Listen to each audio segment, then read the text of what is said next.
Pak Santo. Halo. Iya, masih segar ya Pak ya? Saya selamat malam di sini. Kita beda. Oh iya, selamat malam Pak.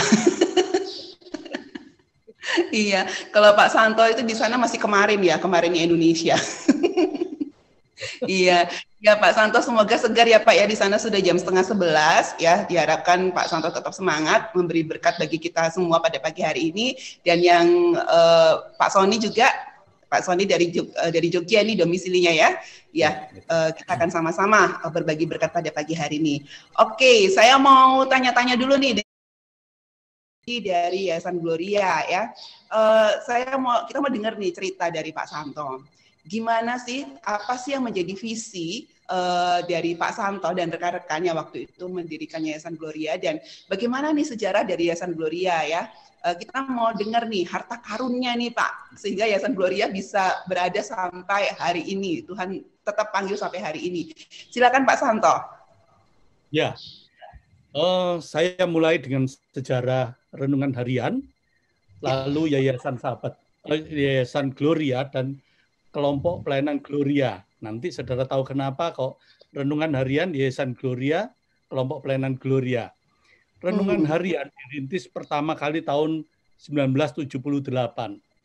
Wow. Oleh seorang siswa namanya Stefanus Yunianto. Begitu.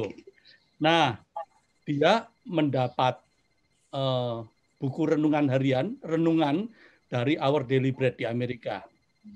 Kemudian dia translate.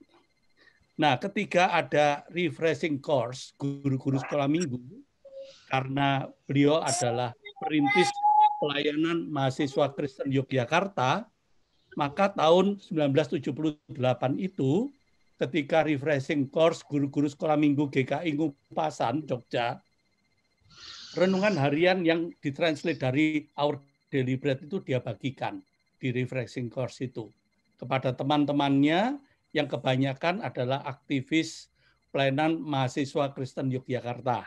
Begitu.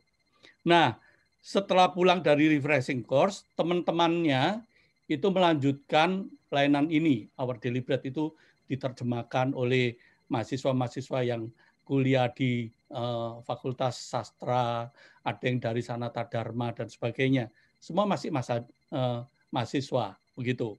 Dengan antusiasnya berkobar-kobar, mereka yang bergabung dalam pelayanan mahasiswa Kristen Yogyakarta, seksi komisi komunikasi, mereka menerjemahkan renungan harian itu. Nah, tahun 1979, saya baru bergabung ke Jogja. Karena sebelumnya saya kenal mereka, 75, suka ketemu di pelayanan perkantas di Surabaya, begitu. Lalu 79 saya mulai sekolah teologi. Begitu. Saya sudah kerja lama, lalu saya di bank, lalu saya kuliah lagi di STT Duta Wacana. Nah, ketemu pelayanan teman-teman ini, begitu. Saya membimbing persekutuan siswa Kristen Yogyakarta tahun itu. Lalu saya pulang ke Surabaya. Saya minta pembimbing saya waktu itu Bapak Iman Santoso, supaya ada mesin stencil, Gestetner yang nggak terpakai itu disumbangkan ke pelayanan di Yogyakarta. Dan beliau mengizinkan itu. Saya bawa dari Surabaya ke Jogja. Lalu saya ajari teman-teman siswa untuk belajar stencil. Dan yayasan dan pelayanan mahasiswa Kristen Yogyakarta yang mengelola renungan harian itu, daripada di stencil di luar, membayar, lebih baik stencil ke adik-adiknya. Begitu. Nah, mereka menstensilkan renungan harian itu yang mereka ketik di sheet itu, terus kita putar di mesin stencil Gestetner dari Surabaya itu. Nah, tahun 1979 itu oplahnya mencapai 6.000 eksemplar. Pokoknya dibagikan aja, siapa mau membutuhkan dikasih, siapa yang tergerak boleh menyumbang dan sebagainya. Nah, tahun 1981 teman-teman PMKY, seksi komunikasi atau komisi komunikasi itu merasa, wah, sudah cukup besar sekarang, jadi 12.000 eksemplar. Nggak mungkin lagi di stensil. Kalau di stensil itu seatnya bisa jebol terus. Jadi mereka tarik dari pelayanan mahasiswa dibawa ke percetakan. Nah, percetakannya itu ada di Solo itu, dicetak di Solo. Nah, karena pada tahun 1983 itu terjadi krisis. Kenapa? Karena dua mahasiswa yang menangani komisi komunikasi di PMKI itu lulus. Sudah lulus sarjana, mereka hijrah ke Jakarta. Jadi komisi Komkom ini kosong, nggak ada yang lanjutin. Begitu. Dan lebih gawatnya lagi, ternyata karena mereka itu baik oleh si pemilik percetakan itu, pokoknya dibayar, dicetak. Mereka kaget. Waktu tahun 83 itu mereka hutang 2,5 juta. Kaget. Bagi kita uang 2,5 juta itu besar sekali. Padahal mereka mau pindah Jakarta waktu itu. Nah, saya karena sudah cukup senior, walaupun saya baru mulai kuliah lagi, saya kumpulkan adik-adik itu. Terus mereka mengatakan, Kak Santo, saya ini sampai tua masih dipanggil Kak Santo sekarang. Kak Santo, lebih baik ini renungan harian dibubarkan aja, ditutup. Kita tidak sanggup bayar. Lalu saya bilang, Dilo, ya, namanya siapa, Jaya Kartika, gitu ya. Satu lagi itu Sari, Jaya Kartika. Ya, kamu punya utang, kamu tutup, kamu lanjutkan pelayanan renungan harian ini. Utang harus tetap dibayar. Kita lari, saya bilang gitu. Nah gimana? Kita nggak punya uang. Oke, kalau gitu. Saya buatkan surat. Sebar semua persekutuan gereja orang-orang yang membutuhkan itu. Beritahu. Anda diminta untuk partisipasi. Minimal membayar ongkos cetak plus ongkos kirim. Atau kalau saudara tidak bisa, saudara boleh bayar ongkos cetaknya aja. Kalau Anda tidak bisa lagi, Anda bisa minta gratis. Tapi Anda harus memberitahu ke kita bahwa kami tidak mampu gratis. Gitu. Tidaklah semua mau bayar. Tapi opla 12.000 eksemplar itu turun menjadi cuma tinggal 6.000 eksemplar. Tapi semuanya itu orang-orang yang mau memberi donasi. Nah, pelan-pelan waktu itu saya bimbing teman-teman, ayo dimanage dengan baik, ya. Dari 6.000 eksemplar itu, gitu. Kita terus openi dengan baik. Tahun 1984 kita mempunyai satu staf part-time, yaitu mahasiswa yang sudah tingkat akhir, gitu, sedang ngerjain skripsi dan sebagainya. Mereka mau. Aku mau mendedikasikan waktuku setahun. Oke, daripada dia kerja di luar partai aja di kita. Dia yang ngurusi administrasi dan ngurusi keuangan sekaligus. Lalu kalau packing renungan harian itu mahasiswa dikerahkan. Ayo, gitu. Dan mereka kalau mau cari uang untuk retret, untuk camping mereka, ayo kamu kerja, packing renungan harian, nanti kita bayar. Gitu. Iya. Biar semangat. Nah, pelan-pelan kita naikkan. Gitu. Partisipasinya donasi ini. Kita beritahu, ayo siapa yang mau punya beban gini. Makin lama keuangannya makin bagus. Sehingga pada tahun 84 itu, kita mampu membeli satu bidang tanah kecil. Gitu. Itu di Jalan FM Noto 19A. Kenapa kita beli 19? Dibeli A karena rumah itu rumah besar, tapi di sampingnya punya pavilion kecil yang ukurannya cuma 125 meter persegi. Kita beli waktu itu dari hasil uang kumpul-kumpul dari renungan harian ini. Lalu kita berjuang, ngumpulin lagi, pakai duitnya dikumpulin, lalu mahasiswa digerakkan supaya mahasiswa juga nyumbang, cari sumbangan sana sini, begitu sampai bisa membangun satu gedung pelayanan kecil yang di FM Noto 19A itu, begitu. Dan kita beri nama waktu itu home training. Modelnya seperti kereta api karena kecil memanjang begitu, ya. Nah, disitulah kantor pelayanan dan persekutuan mahasiswa, siswa perkantas, dan kantor renungan harian. Ya. Nah, sejarahnya renungan harian itu dimulai lebih dulu. Baru tahun 1982 itu teman-teman dari dari persekutuan mahasiswa mendirikan satu yayasan. Namanya Yayasan Persekutuan Mahasiswa Kristen Yogyakarta Gloria. Jadi Yayasan PMKY Gloria, panjang sekali.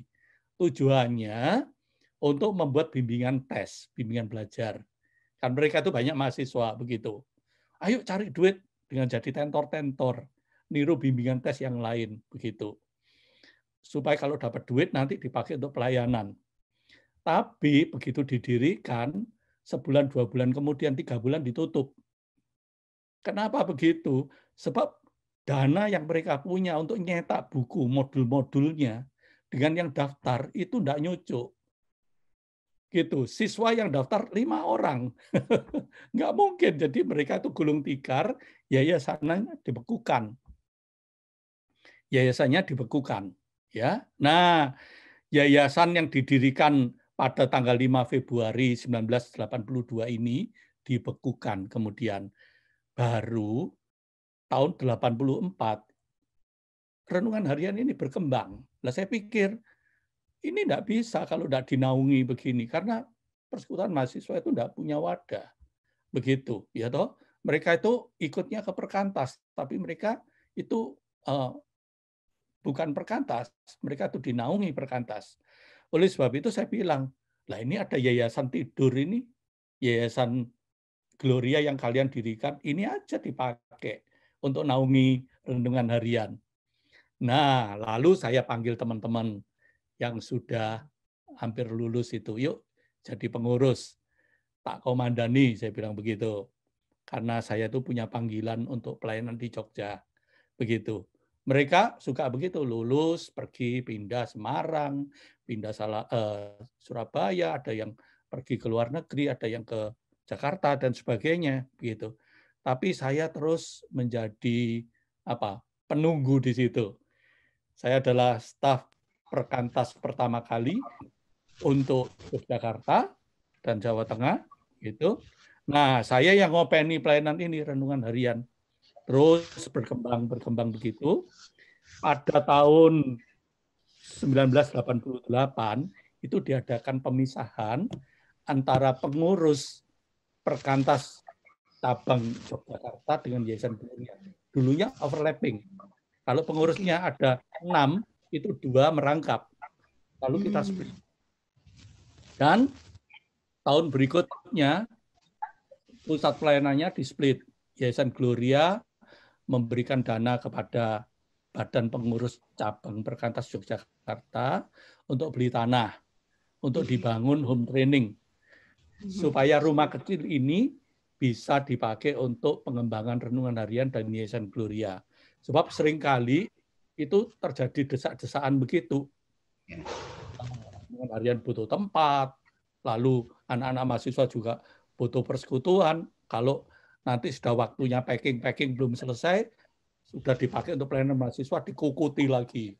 Siswa kukuti lagi. Jadi nggak bisa begini, jadi di split. Mereka punya tanah sendiri, kemudian dibangun, Yayasan Gloria, Openi membesarkan terus, sampai akhirnya yayasan ini bisa berkembang. Nah, berkembangnya menjadi beberapa pelayanan, yaitu dia punya penerbitan renungan harian, punya bimbingan belajar, bimbel, mahasiswa, sehingga mahasiswa dulu diberi beasiswa oleh Yayasan Gloria. Kemudian melalui bimbel ini kita mengatakan mahasiswa nggak perlu dapat beasiswa. Kalian bisa cari duit sendiri, jadi bimbel, jadi tutor, begitu ya. Untuk anak-anak SD, SMP, SMA. Nah, mereka diberi bimbingan belajar plus harus dibimbing secara rohani. Pakai renungan harian. Lalu setiap 6 bulan atau 1 tahun diadakan retret untuk siswa-siswa dan tutor-tutornya ini.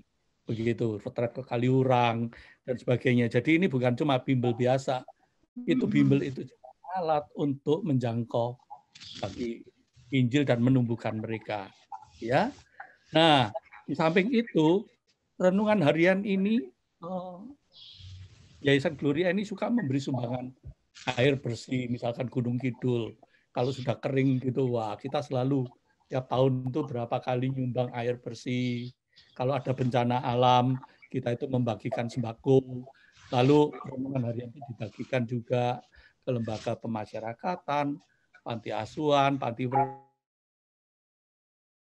Reda, dan sebagainya. Terus tahun-tahun berikutnya mulai menerbitkan penerbitan literatur Kristen, buku yang diberi nama seri Gloria Grava. Dan akhirnya menyusun bahan-bahan training pemuritan yang sekarang ini dikenal dengan Cambium. Kami mengundang teman-teman staf dari LPMI, dari para navigator, dari Perkantas, untuk ayo gabung, Gloria yang memfasilitasi. Yuk, kita susun betul-betul materi yang Indonesia asli. Biasanya kan pakai bahan-bahan dari Crusade for Christ atau para navigator diterjemahkan. Ayo kita susun sendiri yang versi kita begitu. Nah, tersusunlah bahan Cambium. Nanti Pak Sony bisa menerangkannya. Di samping itu makin lama makin berkembang sehingga tahun 1999 itu dipecah sesuai dengan bidangnya. Misalkan kita punya percetakan. Lalu yang ngurusi percetakan, mereka ngurusi PT namanya PT Percetakan Gloria dulu. Sekarang diganti PT Avios. Lalu yang ngurusi distribusi literatur itu disebut PT Gloria Usaha Mulia. Nah, itu ada teman-teman yang bergabung. Mereka punya cabang di Medan, Jakarta, di Surabaya. Pusatnya itu Jogja, lucu ya. Begitu. Lalu di samping itu mereka juga mempunyai yang disebut Persekutuan Sahabat Gloria. Sekarang menjadi Yayasan Sahabat Gloria. Pelayanannya itu misi tadi itu. Yang bantuan misi sosial kalau ada bencana, lalu penginjilan, lalu membagikan renungan dan sebagainya ke penjara-penjara. Lalu nanti ada Ibu Mariolen itu, dia yang melayani Cambium ke penjara-penjara, pemuritan bagi warga binaan di sana. Itu Mbak Yolen mengkoordinasi banyak gereja-gereja di Jogja untuk bisa kadang pergi ke Nusa Kambangan, lalu di penjara di Jogja dan sebagainya.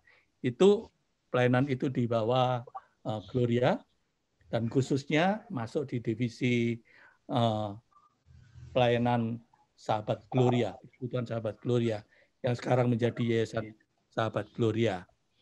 Ya, saya sampai di sini. Mungkin Pak Sony bisa menerangkan sebab ternyata renungan harian itu berkembang jadi renungan anak, renungan remaja, renungan usia dini, renungan usia lanjut usia dan sebagainya. Pak Sony bisa lanjutkan. Ya, kita bersyukur pada Tuhan. Ya, dari tadi Pak Santo menceritakan sejarah dari menikah balik awalnya renungan harian di San Gloria. Dan sampai hari ini memang seperti Bu Evi katakan, tahun 97 Yayasan Gloria bersama dengan Sabda ya, yang melalui elektronik gitu ya, yang selama ini renungan harian bersama-sama juga ya, para semua pembaca renungan harian juga member dari Yayasan Gloria juga Sabda bisa melihat, ya, membaca melalui media elektronik yang luar biasa yang dimulai dari Sabda ya. Perkembangannya kalau boleh dikatakan sangat-sangat luar biasa. Kalau kita lihat bahwa sekarang Yayasan Gloria dengan renungan harian boleh berkembang, terutama kalau dulu kita punya satu hanya renungan harian, ya mungkin Bapak Ibu sudah menyaksikan ini, ya bahkan pernah membaca buku ini, bahkan boleh dikatakan sampai saat ini usia renungan harian sudah 42 tahun, ya 42 tahun, ya boleh dikatakan Ini saya 40 tahun ini saya masih kecil nih ya. Saya masih belum baru beberapa tahun lahir ya. Tapi ini renungan harian hadir dan jadi berkat yang luar biasa. Dan di tengah perjalanan, perkembangan yang sangat luar biasa, ya kita ketahui bahwa kebutuhan renungan harian ini bukan hanya untuk umum, tapi kita pikirkan untuk generasi ke depan. Oleh sebab itu, beberapa tahun kemudian lahirlah renungan harian, yaitu untuk renungan harian usia indah atau lansia, ya, dengan format sangat besar sekali, ya. Memang kita rindu sekali supaya para orang tua kita, opa oma yang kita anggap usia lansia atau lanjut usia, ya, dia boleh menggunakan renungan dengan enak sekali, ya.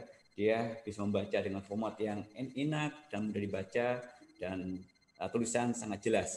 Memang dalam renungan usia indah ini kami sendiri membuat dengan ses sangat besar sekali, dan kebetulan saat kita membuat ini kita juga konsultasi dengan dokter, ya, dengan spesialis mata, supaya apa? Supaya untuk kaum lansia ini bisa membaca itu enak. Juga bahan-bahan juga kita diskusikan, kita menggunakan dengan kertas book paper, dan ini sangat-sangat cocok, ideal untuk para lansia usia lanjut untuk membaca dengan enak, ya, karena keterbatasan mata seringkali itu menghambat, tapi kita hadirkan dengan font besar ini. Nah, bukan hanya itu saja, tetapi kita harus berkembang dan akhirnya kita juga ada renungan harian anak, ya. Kita yakin dan percaya, ya, karena renungan harian ini boleh katakan 42 tahun, ya, boleh menjadi berkat. Pastikan makin hari banyak keluarga-keluarga, ya kan. Dulunya mungkin baca terus berkeluarga dan punya anak. Dalam lama mereka istilahnya apa ya? Mereka merasakan diberkati. Bagaimana juga anak mereka diberkati. Oleh sebab itu lahirlah renungan harian anak. Nah, prosesnya panjang melalui pertemuan-pertemuan, kita adakan setiap tahun ada pertemuan pembaca beberapa kota, baik di Jakarta, Surabaya, terus di Medan, ya, Kalimantan, ya, bahkan di beberapa kota. Nah, selain ada masukan, kalau mereka rindu bagaimana kalau ada renungan harian anak. Oleh sebab itu kita terbitkan renungan harian anak, dan renungan harian anak ini ya diperuntukkan untuk usia sekolah, ya, sekolah. Dan ada lagi usia indah, renungan harian usia indah, ya. Usia indah ini juga kita rindu, ini digunakan untuk 2 sampai 5 tahun, ya, karena berbeda antara renungan harian anak dengan usia indah ini sangat berbeda. Renungan harian anak dan renungan usia dini berbeda karena tampilan di dua format.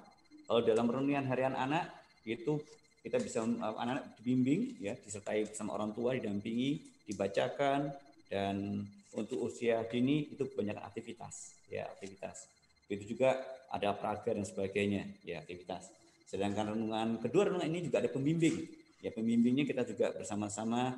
Kalau nanti Bapak Ibu misalkan mendapatkan renungan harian bisa di tengah itu dengan Ibu Yeni Triwayunungsi, ya, yaitu psikiater. Anda boleh bertanya sebagainya, bahkan anak boleh bertanya, nanti beliau akan menjawab dalam renungan harian anak dan usia dini. Nah, bukan hanya sampai di sini, tetapi berkembang lagi kita pikir untuk remaja. Akhirnya terbitlah renungan harian remaja.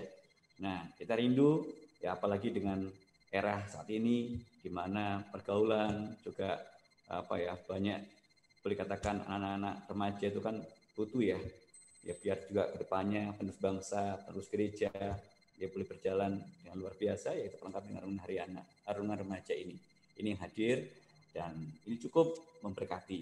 Ya, bukan hanya saja, tetapi di perkembangan kita juga ada renungan audio, ya, audio mungkin Bapak Ibu bisa lihat di YouTube, ya, juga bisa langsung di YouTube, Bapak bisa akses langsung, ya, di sana juga ada. Bukan hanya saja untuk selain itu, kita membantu sekali supaya Bapak Ibu saat mengendarai juga bisa menyetel langsung, ya, sehingga tidak mengganggu saat mengendarai. Dan renungan bukan hanya renungan audio saja, tapi kita juga ada renungan digital yang kita juga muat di dalam aplikasi, baik di Apple Store, iOS, baik di Android, ya. Bapak Ibu juga bisa di sana, karena ada juga ada linknya, ya, ada semuanya di renungan harian, Anda bisa akses sana. Tujuannya apa? Ya, apalagi dengan di era pandemi ini, ya, pasti orang kan mungkin susah mendapatkannya, tetapi bisa juga melalui aplikasi-aplikasi yang kami sediakan, ya. Dan jujur kami juga banyak belajar dari Sabda, ya, yang luar biasa, lebih dulu pengembangannya, ya. Dan bukan hanya itu saja Bapak Ibu, tapi yang luar biasa sampai hari ini renungan harian boleh memberkati Indonesia. Terutama kalau kita lihat tadi Bapak Santo mengatakan renungan harian boleh hadir di penjara. Kalau kita lihat ada kurang lebih 25 penjara ya saat ini aktif sekali untuk mendapatkan renungan harian. Kita kirim secara hard copy ke seluruh pelosok Indonesia dan setiap para napi atau mereka boleh mendapatkan renungan harian untuk mereka boleh baca, direnungkan dan sebagainya untuk pertumbuhan mereka. Dan memang kita bersyukur sekali dengan ada renungan harian ini, mereka juga iman mereka boleh dibangun, boleh dikuatkan. Bukannya di lembaga pemasyarakatan, di LP, tapi juga kami ke gereja-gereja yang kami layani, yaitu melalui wadah Persekutuan Sahabat Gloria atau Yayasan Sahabat Gloria. Kita membagikan itu ke gereja-gereja di pelosok-pelosok, di daerah-daerah, ya kurang lebih ada 64 gereja, ya pelosok kita kirimi, baik mereka di transmigrasi, terpencil, yang notabene mereka mungkin susah ya, tapi kita akan jangkau mereka melalui pengiriman renungan harian yang kita lakukan. Bukannya saja itu, tapi kita juga membagikan ke rumah sakit, ya rumah sakit mungkin Bapak Ibu mungkin di kota-kota Anda, mungkin Anda menjumpai renungan harian, kita kurang lebih ada 103 rumah sakit ya yang saat ini yang aktif ya. Sebenarnya nggak aktif banyak lagi Bapak Ibu ya. Jadi ini artinya aktif 103 rumah sakit ya se-Indonesia kita kirim ya, sehingga kita juga bekerja sama dengan bagian pastoral konseling di rumah sakit yang ada, mereka boleh membagikan untuk ke pasien-pasien ada ya, otomatis yang tanda kutip seiman yang mereka butuh untuk penguatan. Kenapa Bapak Ibu? Karena di saat mereka mungkin sedang mengalami operasi atau menghadapi operasi atau mungkin mereka sedang pengobatan, mungkin rasa cemas dan doa mereka itu ada. Tapi dengan kehadiran renungan harian ini, mereka sungguh-sungguh boleh dikuatkan iman mereka. Nah itu yang kami lakukan dengan perkembangan yang ada, dan kita sungguh bersyukur sekali. Ya ternyata melalui apa yang kita lakukan ini bisa membuat dampak. Dan kita akan percaya nama Tuhan dimuliakan. Itu Bu Evi. Iya, amin. Wow, saya melihat perkembangan pelayanan sejarah dari yang tadi sudah diungkapkan Pak Santo sampai ke Pak Sony saat ini, dan 42 tahun ya Pak ya? Iya, betul. Wow. Dan melihat perkembangannya dimulai dari sekumpulan anak-anak muda ya, dan sekarang juga Yayasan Gloria berusaha juga masih tetap untuk bisa mengakomodasi kebutuhan bagi anak-anak muda pada zaman sekarang dengan menerbitkan renungan khusus untuk para remaja juga ya Pak ya. Nah tadi kan Pak Santo juga sempat menyebutkan nih, selain renungan harian ada pelayanan-pelayanan lain juga yang ini ya, yang dikerjakan. Apakah saat ini fokusnya memang hanya ke renungan harian atau dan pengembangan pelayanannya juga masih tetap seputar renungan harian, atau seperti tadi yang dikatakan pelayanan yang lain masih berlangsung sampai saat ini? Pak Sony, mungkin ada materi atau PowerPoint yang akan disampaikan juga Pak? Ya, sebetulnya PowerPoint yang kami siapkan itu sudah banyak sekali dipaparkan oleh Pak Santo tadi ya, kalau lebih ya. Memang kalau kita lihat di kelompok pelayanan Gloria ini kan luas ya. Tadi Pak Santo mengatakan bahwa di situ ada PT Gloria Usaha Mulia yang bagaimana dia mendistribusikan untuk buku-buku ya, sehingga buku-buku ini boleh ada di toko-toko, bahkan ada di gereja-gereja, sehingga Bapak Ibu untuk mendapatkan bermacam-macam produk buku itu bisa ada. Coba saya sharekan sedikit ya. Saya sharekan dengan ya baik. Sebentar saya ambil. Baik, coba dari atas lagi, sekali lagi. Ya, memang di Gloria sendiri kita ini Yayasan Gloria. Oke, terus ke bawah lagi, ya terus. Next. Ya, kita sendiri ada pemuritan, ya pemuritan, bahkan tadi dikatakan bahwa memang ini kita ingin tadi sesuai dengan tema kita mitra dengan gereja. Ya, mitra gereja artinya apa? Kita juga ingin bersama-sama menjadi partner dengan gereja yang ada. Karena kita lihat sendiri kadang-kala di gereja kan belum ada bahan untuk pemuritan dan sebagainya. Oleh sebab itu Gloria hadir bersama teman-teman, baik tadi Pak Santo katakan ada navigator, LPMI dan sebagainya. Kami bersama-sama mengemas untuk bahan pemuritan ya, dan akhirnya lahirlah buku. Next, sebentar. Boleh dilanjutkan.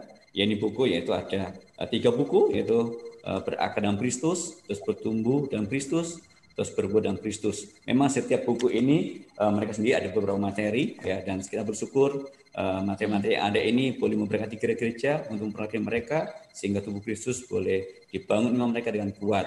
Dan boleh katakan saat ini Kambium sendiri sudah dipakai beberapa gereja, baik beberapa sinode, terutama saat ini banyak digunakan oleh sinode Toraja, ya di Toraja sendiri itu gereja Toraja, dan mereka boleh katakan beberapa tahun yang lalu kami sudah boleh katakan untuk mentraining mereka, kurang lebih ada 500 hamba Tuhan ya di gereja Toraja, bahkan untuk memberkati juga ada beberapa gereja baik teman-teman yang dari gereja GKI, GKJ, ya terus dari HKBP, ya dan BPDI dan macam-macam intervensi gereja yang mereka rindu supaya apa? Agar mereka juga boleh merasakan berkat dan mereka boleh memuridkan. Kita akan percaya bahwa kita dipanggil untuk menjadi murid Kristus dan kita juga bisa memuridkan ya untuk bawa mereka kepada Kristus. Nah, intinya itu. Nah, bukan hanya itu saja Bapak Ibu, dan perkembangan terakhir ya mungkin Pak Santo tadi lupa menyampaikan ya, kami dalam waktu dekat ini memang ada kerjasama dengan gereja-gereja yang ada di Belanda, dan mereka sendiri boleh dikatakan sangat antusias dan beberapa kali mereka menghubungi kami untuk mereka boleh menerjemahkan bahan-bahan Kambium ini dengan bahasa mereka, dan kami respon dengan baik dan doakan saja biar dengan adanya Kambium ini, yaitu dengan materi berakar, bertumbuh dan berbuah, ini boleh menjadi berkat buat rekan-rekan kita yang ada di Belanda dan nama Tuhan dipermuliakan. Nah, ini kira-kira Bapak Ibu bahan-bahan yang Anda boleh lihat, ini penunjang dari materi-materi Kambium. Next. Nah, kami sekarang beralih ke pelayanan literatur yang tadi dikatakan untuk melengkapi dari sharing Pak Santo. Ya, next. Nah, ini misi kami dan proyek kami. Misi kami mendukung pengerja pelayanan, gereja, lembaga pelayanan, dan pribadi yang membutuhkan agar mereka optimal dalam pelayanan dengan cara mengumpulkan dan mendistribusikan literatur serta membangun kemitraan. Proyek kami yang tadi itu menyebarkan buku-buku rumah sakit, penjara, dan gereja-gereja, terutama yang mengalami penderitaan, kerusuhan, bencana alam, dan penganiayaan. Ya Bapak Ibu, sering kami membagikan ini, bahkan kami membangun perpustakaan di daerah-daerah. Ya kita yakin dan percaya bagaimana perpustakaan itu ada, kalau buku ini saja tidak ada. Oleh sebab itu kami memperlengkapi, kami mengirimkan buku-buku agar perpustakaan itu ada, sehingga para umat atau jemaat yang ada, mereka boleh dibangun iman mereka lebih lagi dengan cara membaca dan sebagainya. Nah, terus ada pembinaan hamba Tuhan di daerah pedalaman melalui buku-buku yang kami berikan. Terus kita menjalin kerjasama mitra gereja dan persekutuan dengan organisasi yang ada di daerah-daerah. Next. Nah, kita ini ada plan misi. Next. Ya, menjangkau dan membina masyarakat di Indonesia supaya mereka mengenal Kristus dan nilai Kristiani dengan cara membangun kemitraan, bantuan kemanusiaan, dan pelayanan rohani. Ya, kami ada beberapa proyek. Ya, kami ada proyek Kalimantan, ya di daerah pedalaman. Dulu kita juga ada proyek panti asuhan. Ya, kita membawa anak-anak sehingga mereka disekolahkan, dididik, ya, dan mereka kalau sudah besar dikembalikan lagi. Juga ada proyek air bersih, ya air bersih ini yang tadi Pak Santo katakan ada kita memberikan bantuan kepada lokasi yang kekurangan air, kekeringan seperti Gunung Kidul dan sebagainya, dan juga ada pelayanan penjara dan rumah sakit dan lainnya. Next. Nah, ini gambar yang di Kalimantan, Bapak Ibu lihat. Nah, ini kita mengadakan pelatihan tenaga pengabar Injil di Kalimantan Tengah. Terus kita juga dukungan biaya kehidupan dan pelayanan tenaga pengabar Injil serta dukungan literatur, kunjungan ke daerah pelayanan dan membuat dokter untuk program kesehatan atau profesional untuk mendapatkan keterampilan. Ya, kita juga ada misi, ya setiap tahun itu ada misi, kita ke daerah, kita datang kepada mereka, kita membantu mereka, ada pengobatan dan sebagainya. Nah, ini proyek air bersih, saya singkat saja, ini kita lakukan baik di Gunung Kidul dan Boyolali. Oke, pengadaan air bersih. Next. Selanjutnya. Nah, ini pelayanan di penjara. Oh, kelewatan. Maaf, satu lagi ke belakang. Ya, ini pelayanan penjara. Ya, narapidana membutuhkan perhatian dan pembinaan untuk membersihkan hidup mereka ketika keluar dari lembaga pemasrakan. Kami membagikan barang kebutuhan mereka dan buku-buku renungan harian serta literatur lainnya sebagai sarana pembinaan dan penghiburan bagi para narapidana. Memang Bapak Ibu kalau lihat saat ini memang dalam pelayanan sendiri dengan COVID ini ya tidak mungkin untuk kami berkunjung ke penjara, tetapi mereka bisa membaca renungan dan sebagainya. Memang kita sebelum ada masa pandemi COVID ini, kita mengadakan pembinaan di penjara melalui buku Kambium ini. Ya, kita mulai dengan berakar, bertumbuh dan berbuah, di mana kita bersama-sama gereja-gereja, ya kita bersama-sama mereka kita bersama-sama membina para rekan kita narapidana di sana untuk mereka berdidik dan dikembangkan lagi. Dan walaupun bukannya berhenti di dalam, tapi saat mereka keluar pun kami tetap bimbing. Dan sampai saat ini kita sedang membimbing mereka dengan cara daring atau online, karena supaya mereka dilengkapi lagi dengan bahan-bahan dari Cambium ini. Dan ini sampai saat ini juga berkembang, dan mereka juga ada beberapa narapidana yang mereka kembali ke asal mereka. Ada di Kalimantan, ada di Kupang, dan sebagainya. Setiap hari Selasa mereka ikut dalam materi ini sampai saat ini. Itu perkembangan yang seterusnya. Ya mungkin sedikit, saya akan sedikit lagi, nggak selesai. Nah, selain itu juga, tadi Pak Santo katakan ada Yayasan Gloria Kasindo, ya. Next, yaitu bimbingan, ya, untuk bimbingan belajar dan sebagainya. Ya, next terus. Saya lebih cepat lagi. Terus. Ya, terus. Ya, ini Bapak Ibu, ya. Tadi katakan Pak Santo bahwa kita ada PT Gloria Usaha Mulia. Jadi ini next, tolong tampilkan. Ya, ada misi PT GUM Penerbit Gloria adalah menyediakan dan mendistribusikan literatur yang berisi nilai-nilai Kristiani untuk membentuk kepribadian yang utuh melalui kinerja sumber daya manusia yang profesional, standar kualitas produk unggul sesuai perkembangan zaman serta dapat mendukung pelayanan seluasnya. Ini kami hadir untuk memenuhi visi ini. Next. Nah, kita juga ada pendistribusian, next, dan penerbitan. Ya, ini visi kami, ada misi dan visi kami. Next. Nah, ini buku-buku yang kami terbitkan, yaitu yang didistribusikan dari PT Gloria Usaha Mulia. Jadi Bapak Ibu mungkin suatu saat butuh buku ini, kan buku ini bervarian, ya. Ada tentang remaja, pernikahan, parenting, terus ada buku pemuritan, terus buku anak-anak dan sebagainya. Mungkin Bapak Ibu bisa nanti berkunjung ya ke website dari Gloria Usaha Mulia, nanti bisa ke sana. Ini buku-buku, jika Anda sesaat butuh buku-buku ini, mungkin di kota-kota Anda tidak ada, atau tutup buku belum ada, mungkin Anda juga bisa langsung kontak kepada kami. Dan betul juga saat ini juga ada rekan kami, Mas Mara, ya Pak Mara, yang akan menjawab melalui chat. Ya. Ini buku kami, ya silakan, next. Ya, next. Next berikutnya. Nah, kantor cabang kami ada di Yogyakarta, ya, jadi PT Gloria Usaha Mulia. Nanti Bapak Ibu lihat kontak person di sini, ada di Jakarta dan Bandung, ya, cabang Surabaya, cabang Medan. Ini Anda silakan boleh menghubungi dari rekan kami yang ada di kantor cabang PT Gloria Usaha Mulia. Next. Nah, selain itu juga kami ada PT Anugerah Innova Indonesia yang tadi Pak Santo juga jelaskan sejarahnya, bagaimana dari awal renungan harian itu distensil, lalu lama-lama dicetak, dan sampai hari ini ya puji Tuhan kami punya percetakan, dan percetakan itu PT Anugerah Innova Indonesia. Next.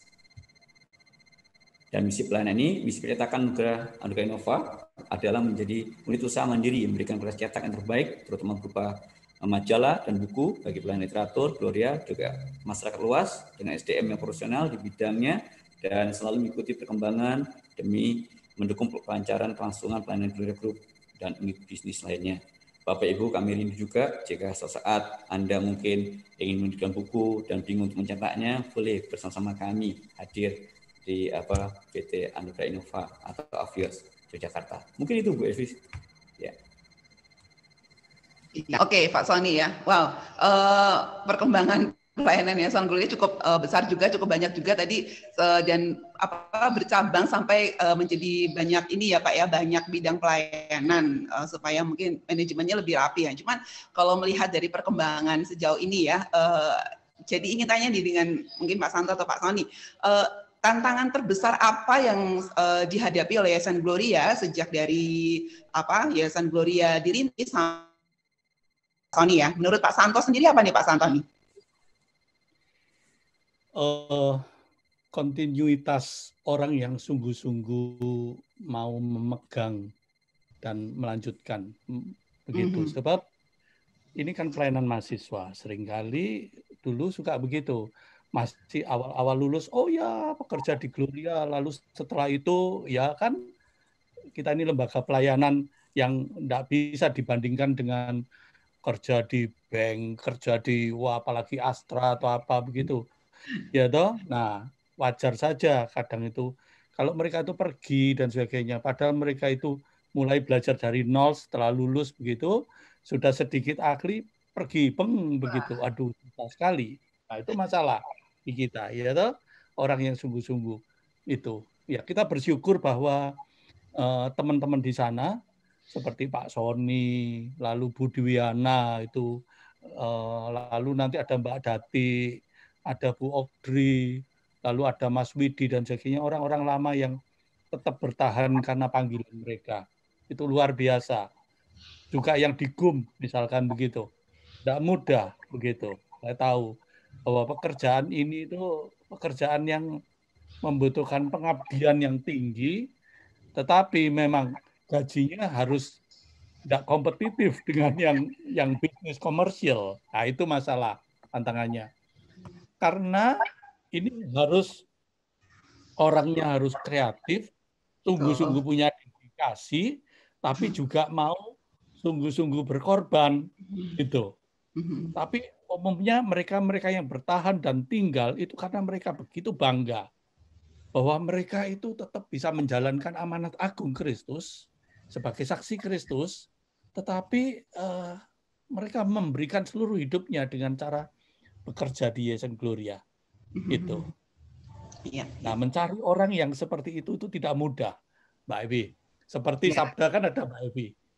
Dulu saya kenal Sabda itu cuma dari Mark dan siapa namanya, Ibu Unianto, siapa itu? Uniati. Iya, Yulia. Beliau masih mahasiswa, ingat saya ketemu saya, lalu dia bilang, boleh enggak kita itu punya visi begini-begini, mau mendirikan ini, dan sebagainya. Kalau minta yayasan renungan hariannya bisa dipasang di kita gimana gitu. Wah, kita sambut. Waduh, bagus ini. Sebab zaman dulu kan media sosial tuh masih enggak, ya kita enggak ngerti.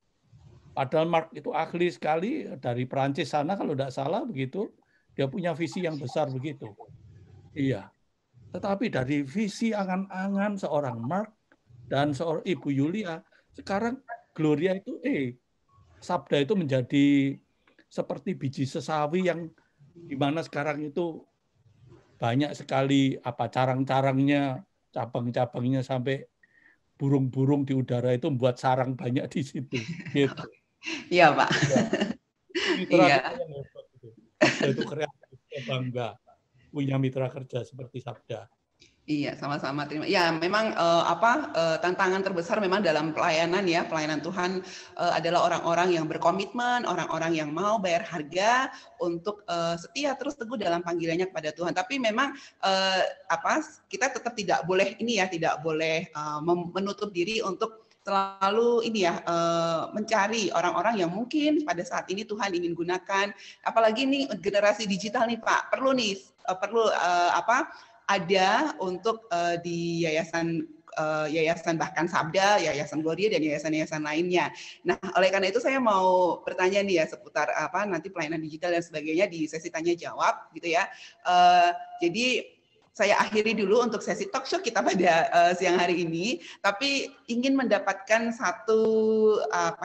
setelah mendengar talk show sejarah perkembangan pelayanan Yayasan Gloria dari awal sampai akhir, apa nih pesan yang ingin disampaikan dari Pak Sony maupun Pak Santo untuk para generasi muda saat ini ya, terutama generasi milenial saat ini yang ingin memulai pelayanan seperti Yayasan Gloria pada era digital.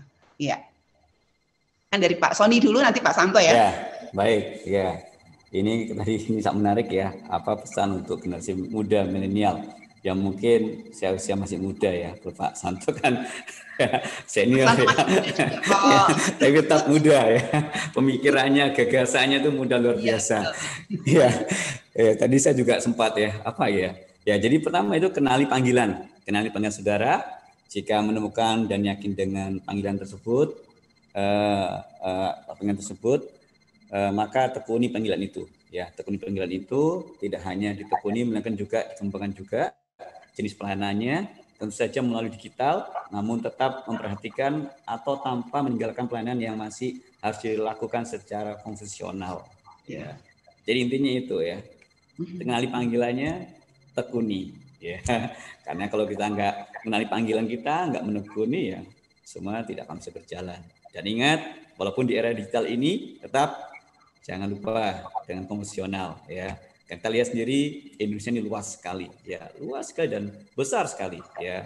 Ya kita berdoa siapa tahu nanti entah kapan semua daerah bisa mengakses internet ya, itu ya. Tetapi walaupun belum semua terjangkau, ya kita lakukan apa yang kita miliki dan kita dengan tekun, terus dengan yakin, ya terus kita akan berikan terbaik untuk anak-anak muda, milenial.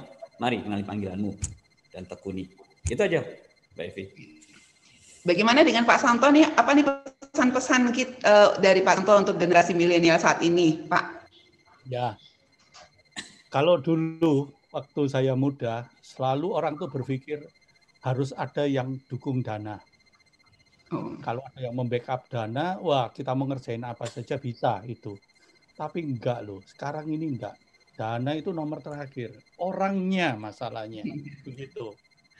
Nah, sekarang ini kalau orang itu punya talenta dan dia mau menekuni talentanya itu dan dipersembahkan untuk Tuhan, jangan takut karena namanya pelayanan lalu wah nanti aku jadi miskin karena pelayanan. Tidak. Saya sudah menyaksikan begitu. Gloria itu dulu bondone dengkul masalahnya begitu. Tetapi sekarang ini Tuhan perlengkapi dengan banyak sekali. Itu asal sungguh-sungguh ditekuni. Nah, di abad milenial ini maka kuncinya itu bukan modal dalam arti materi dan dana, tapi manusianya yang kreatif, yang mau mendedikasikan hidupnya, begitu. Dan Tuhan, itu saya belajar sebagai hamba Tuhan sampai saya baru pensiun emeritus itu kira-kira 3 bulan yang lalu, saya belajar Tuhan tidak pernah hutang dengan orang-orang yang memberikan hidupnya. Cuma seringkali saya prihatin, kalau di dalam pelayanan, baik di gereja, lembaga pelayanan, dan sebagainya, itu banyak orang yang mau, tapi tidak mampu. Nah, orang yang mampu seringkali tidak mau. Lah ini repot. Saya pernah jadi pendeta di gereja besar di Jakarta. Lalu saya dipanggil jemaat saya, Pak, tolongin ini. Begitu. Anak saya ini, Pak, tolong didoakan, Pak. Saya mau persembahkan anak saya ini untuk Tuhan. Kalau Tuhan panggil dia untuk jadi hamba Tuhan, saya serahkan, Pak. Tahu siapa anak yang disuruh mendoakan saya? Itu. Anak itu rada idiot. Aduh, hati saya sampai merasa, Tuhan, lah orang-orang percaya ini cuma memberikan anak-anaknya yang idiot, yang EQ-nya jongkok. Ya terang aja, pelayanan-pelayanan itu tidak bisa berkembang. Tapi anak-anaknya yang hebat, kalau mau sekolah teologi jadi pendeta atau pekerjaan pelayanan, orang tua selalu marah. Masa depanmu mau apa kamu? Begitu, tidak ada masa depan tuh madesu katanya. Masa depan suram. Gitu. Nah, yang bagus-bagus itu, wah kerjanya jadi insinyur pembangunan, jadi pegawai bank, jadi wah pekerjaan yang duitnya banyak begitu.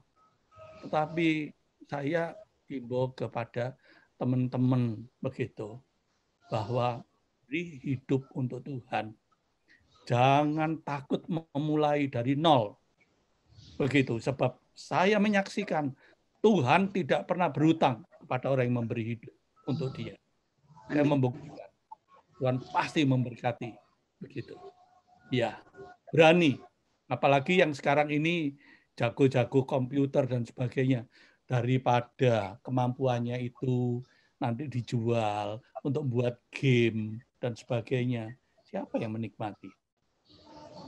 Daripada Anda itu jago-jago komputer, nanti kerjanya di Salim Group, Indofood, ya apa Sinarmas atau Bank BCA ini itu ya nggak salah sebetulnya. Tapi kenapa sih nggak mau dipakai untuk merintis begitu suatu pelayanan yang baru, pembinaan model digital lah, atau apa, misalkan ngumpulin pengkhotbah yang hebat, begitu dimasukkan dalam suatu website supaya, atau penceramah yang hebat itu, mereka itu bahan-bahannya disimpan sehingga kalau orang itu butuh, misalkan pekan keluarga, saya ingin mencari bahan untuk pembinaan anak-anak, daripada anak-anak main game, main nonton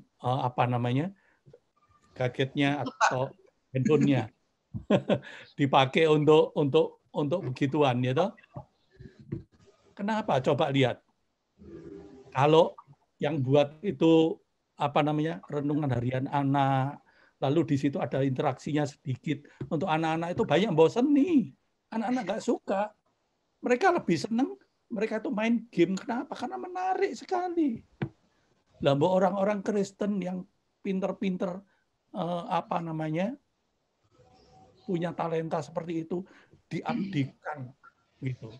Supaya apa? Hidup mereka itu meninggalkan legacy. Meninggalkan jejak begitu. Supaya kelak kalau kita bertemu muka dengan Tuhan Yesus, itu kita bukan cuma, oh kamu percaya sama aku masuk surga. Wah itu borongan. Tetapi kalau dia memeluk kita dan dia mengatakan, Evi, hambaku yang setia, waduh kamu setia dalam perkara kecil, masuk dalam kemuliaan yang lebih besar. Waduh Mbak Evi, luar biasa begitu. Iya, ya toh? Ya Pak, amin, amin. Wah Pak Santo bikin saya hampir tumpah-tumpah nih Pak air matanya.